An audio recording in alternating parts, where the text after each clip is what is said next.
Greetings, family. I am Pastor Jeremy, and welcome to a special Juneteenth episode of Your Week with St. Luke's. I'm here with two esteemed guests who are actually family. You guys want to go ahead and introduce yourselves and tell us how long you've been connected to St. Luke's? Oh, I am Bonita Thomas. I am the Circles West Orange coach, and I have been a partner here at St. Luke's, I believe, just over 4 years. I've been coming to the church for about 6, so. Oh, great. I'm glad that you're here today. We had this conversation. Thank you. And I'm Shonn McCloud. I've been coming to St. Luke's since 2015, maybe earlier than that, probably earlier than that. I've been a partner, oh my gosh, I just feel like it's all been forever. Long time, years. I've been here for a while, worship team and just a part of the church, Yeah. Everybody here has podcast voices. Everybody here has podcast voices. But so we come here today to talk about Juneteenth, and so many people don't know what that is. You know, as a matter of fact, when we say Independence Day, a lot of people think that there's only one Independence Day in America, right? And they think about July 4th, but there's also June 19th, right? It's a combination, the word that we celebrate Juneteenth is a combination of those words, June and 19th. And it marks June 19th, 1865, and it's the day that all people on American soil were granted freedom, right? More specifically, it's the day where General Gordon Granger rode into Galveston, Texas with 2,000 soldiers behind him and read this announcement to the people of Texas. He said, "The people of Texas are informed that according with the proclamation from the executive of the United States, slaves are free. This involves an absolute equality of personal rights and rights of property between former masters and slaves, and the connection herefore existing between them becomes that between employer and hired labor." So we have this announcement coming to Galveston, Texas. We have the very last enslaved people in the United States being freed, right? 2 years after the Emancipation Proclamation, which was really supposed to do it, right? But laws aren't laws until they're actually enforced, right? 2 months after the Civil War, which of course was partly fought because of this, right? And there's a slave account that comes to us, or a former slave account that comes to us from Dr. Diana Ramey Berry, from a woman named Sarah Ford. And she said, when freedom came, I didn't even know what that word meant. She thought about, or she remembers her uncle running around screaming, "Everybody's free, everybody's free." And then she saw the soldiers. And so I guess I want to start our conversation just by like an imagination exercise or a thought exercise of how do you think it felt to learn that freedom had come? After being enslaved your entire life, 2 years, like I said, after the Emancipation Proclamation had been signed, and hearing what Sarah said about not even knowing what that word meant. What do you think that felt like? I'm the same age right now as I would be. Yeah, sure. No, I would imagine I would be confused. I would be confused. Never having navigated space as a free man of color during that time, I would have been very confused. It's not as if there were resources, you know, things that were laid out for the slaves to say, well, now this is what you do. Now where do I live? Now, you know, where can I go? Like, you never experienced life in that. You never walked the streets of your own quote unquote home free. So I would imagine there would be just a lack of direction and just trying to find what does the world look like and what is opportunity? Right. Yeah. What do you think? I think I think about the circles, families that I work with, and the first thing that comes with the tyranny of the moment, like what do you do? A panic would set in. Where do I go from here? How do I provide for my family? Where do I live? What happens next? It would probably be panic, and then once it started to settle in, I'm sure some of the older folks probably felt a relief that they had never felt before, or they didn't understand what that feeling was. Well, probably panic and then relief.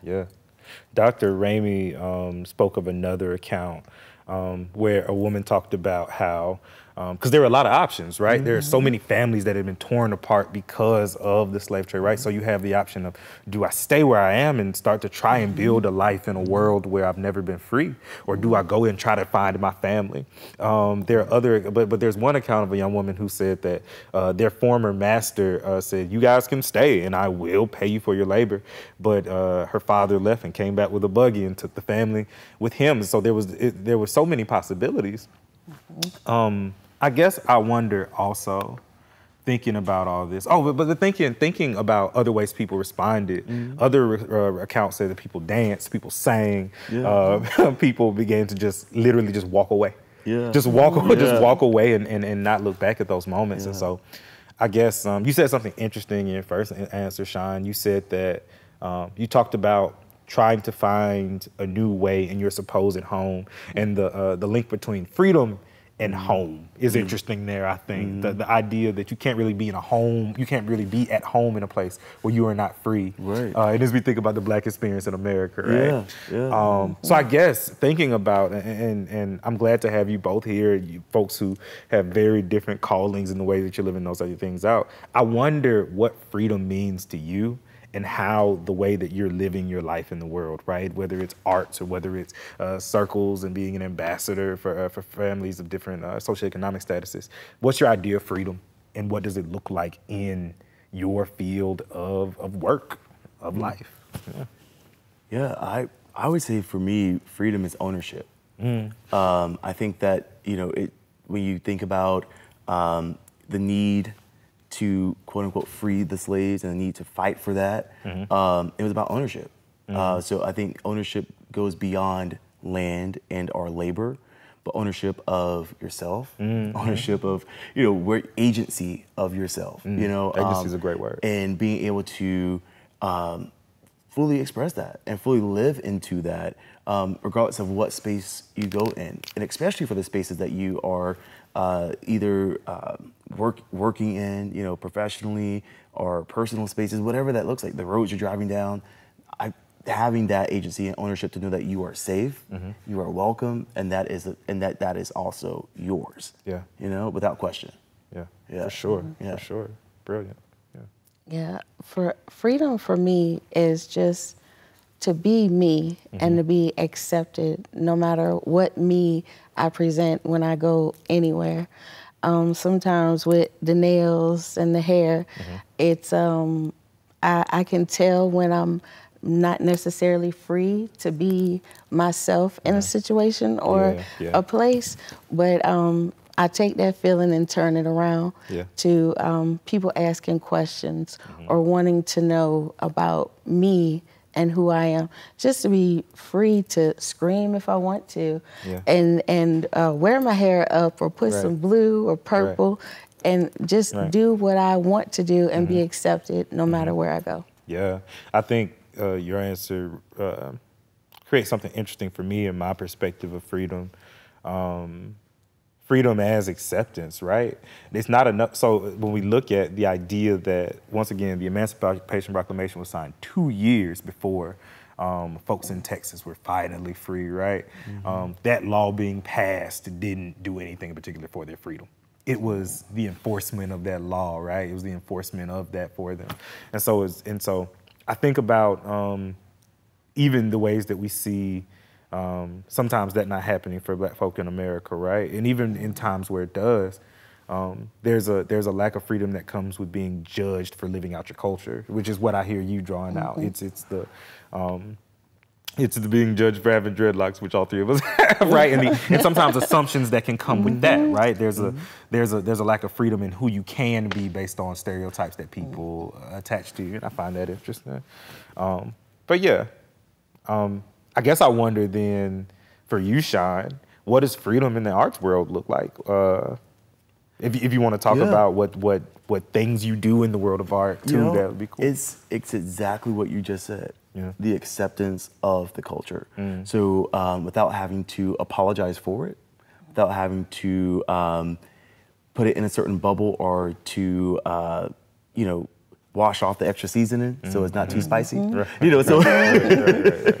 it down. Water it down a little bit. So it's a non-filtered version of who we are and being able to show the totality that there, you know, Black people with locks does not equate to a drug dealer.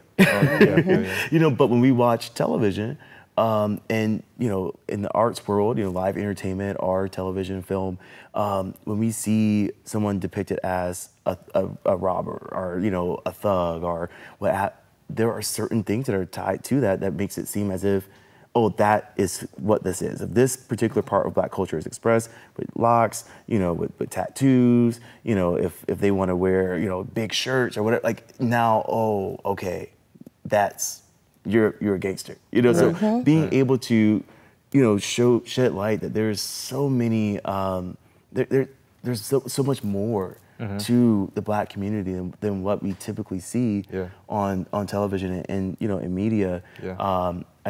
It depicts just such a misrepresentation of our community, and I think that's just it's unfortunate, and it makes it more difficult to put things like locks on stage, because now you have to explain the why or explain why you can't do it. And you have to justify your culture, but that work is necessary. You know, it's necessary.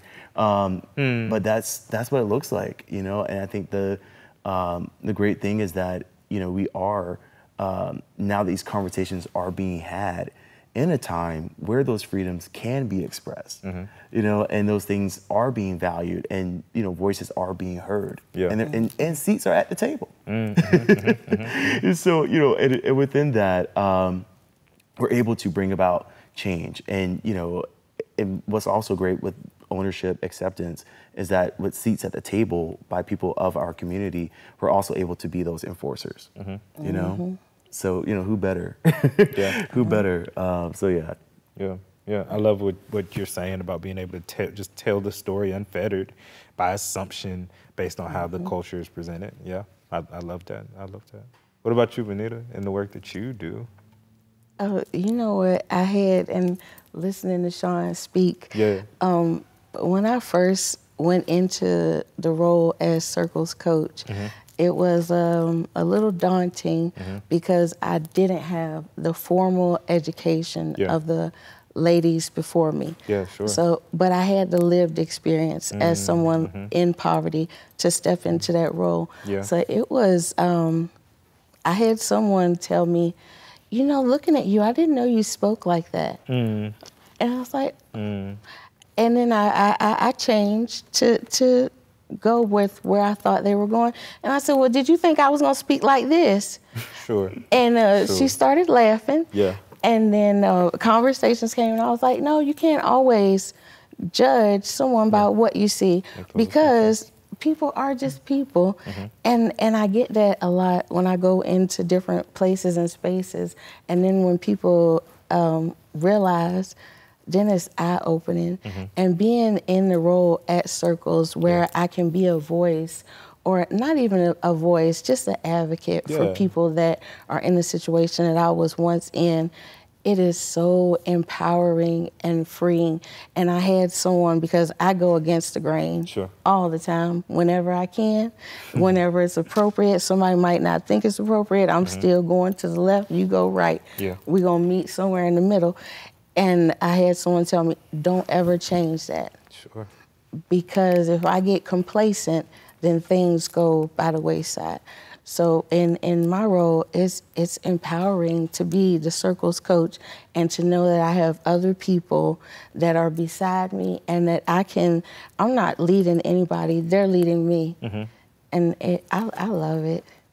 Can you tell us real quick, you mentioned Circles a couple times. If anybody listening doesn't know what Circles is, could you just break that down for us real quick? Yeah, Circles is a nonprofit that actually came out of St. Luke's. It's part of a national organization where we take people of different social, economic backgrounds, and we match those people with people in poverty. So the people in poverty come to us. They say they want to change their situation and get out of poverty, so we match them together. We give them the tools that they need to succeed, and we follow them for 18 months through their journey. 18 months is the typical time that we're together. but we have people stay for 4 years, 5 years. We've had some allies come back 3 times already. Yeah. So we are under Poverty Solutions Group and St. Luke's Missions. Great, amazing.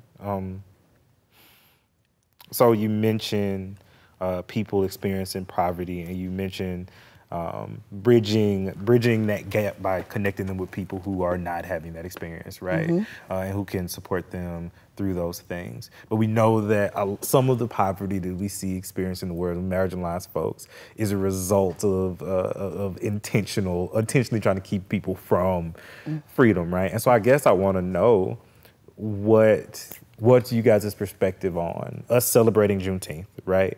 Us seeing the amazing date that we look back on where those folks were finally told that they were free, right?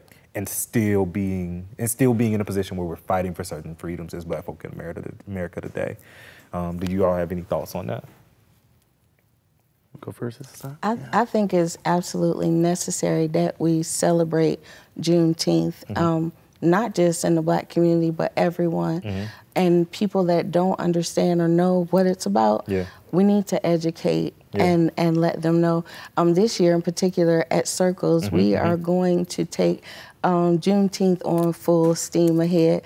We have some pretty cool things planned for the community as a whole to inform them and hopefully get questions and back a good response from that. But it needs to be celebrated just the same as we do for the 4th of July, and recognize that we still have to fight. Every day. We still have to fight for equity. Amongst all of us. It's a, I don't want to say a never-ending battle, but it is a never-ending battle. I hear you. That we are tasked with trying to move the needle.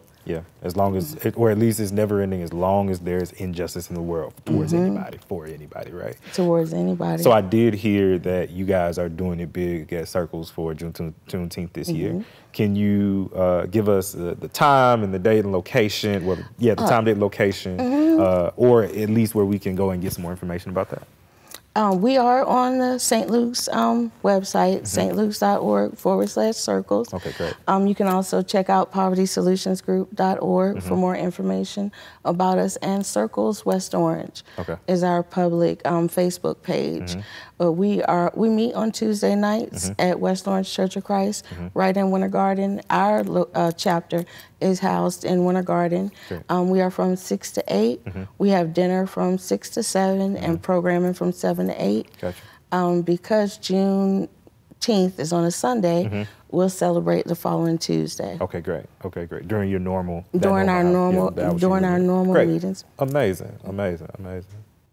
I think about the fact that even in the Emancipation Proclamation being signed, right, and even in the Civil War being fought, and we finally get to the day of Juneteenth, Black folks were still striving for freedom. But Black folks were still rebelling, you know what I'm saying, against their masters and that kind of thing. They're still running away and looking for ways to have true lives of freedom and not waiting for that to come to them. And I think about celebrating Juneteenth in the midst of fighting for freedom in the way that it reminds us, it should remind us, right, not only Black folks, but all folks who feel oppressed or marginalized, and all folks who care for the oppressed and marginalized, that we are resilient, right?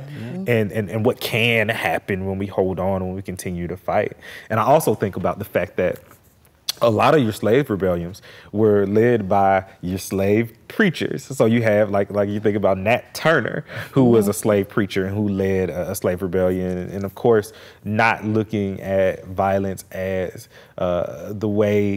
not looking at violence as the way, but thinking about resistance and resilience and being led to resistance via scripture and via your relationship with God. I guess I wonder what you all's thoughts are on how the church should be helping to move the world towards true freedom and equality for all people. What is the church's voice? What is the church's role in doing that? I think that you look back in time, and when we look back in time, specifically the Black church, that was the black government.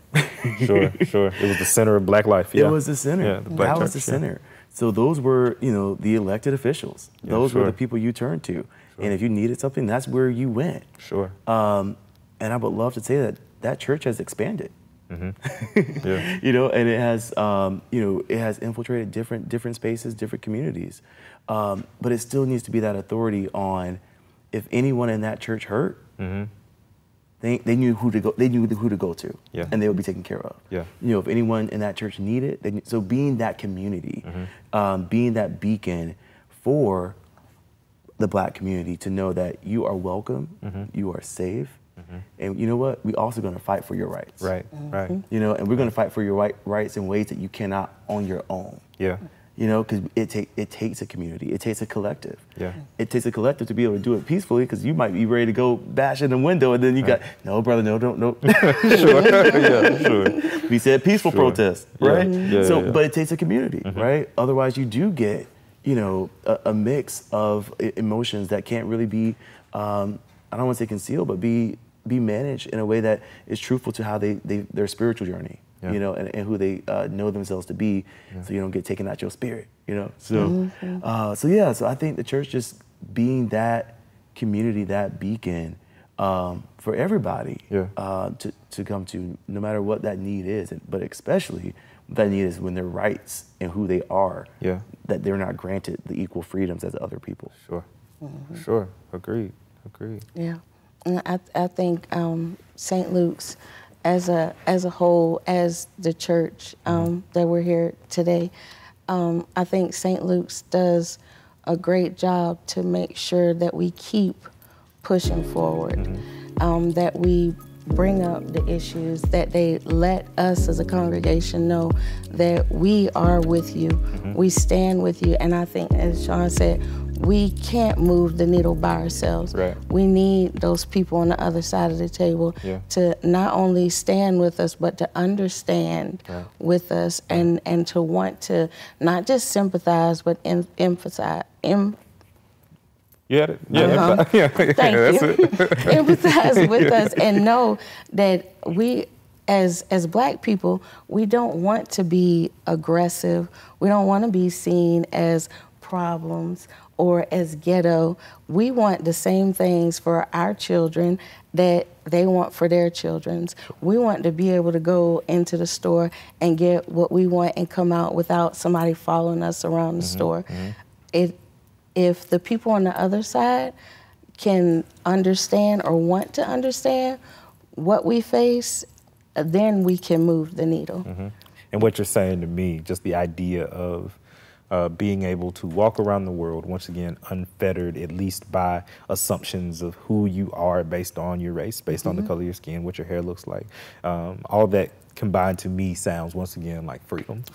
And so it sounds like what you're saying, it's trying to get everybody at the table to not only understand, but be a fierce defender of everyone's freedom. And I think that that's a great place for us to end our time here today. I thank you, Shonn and Bonita, for your hearts and your witness. And I just thank you for having this conversation with us. I hope you have a blessed week.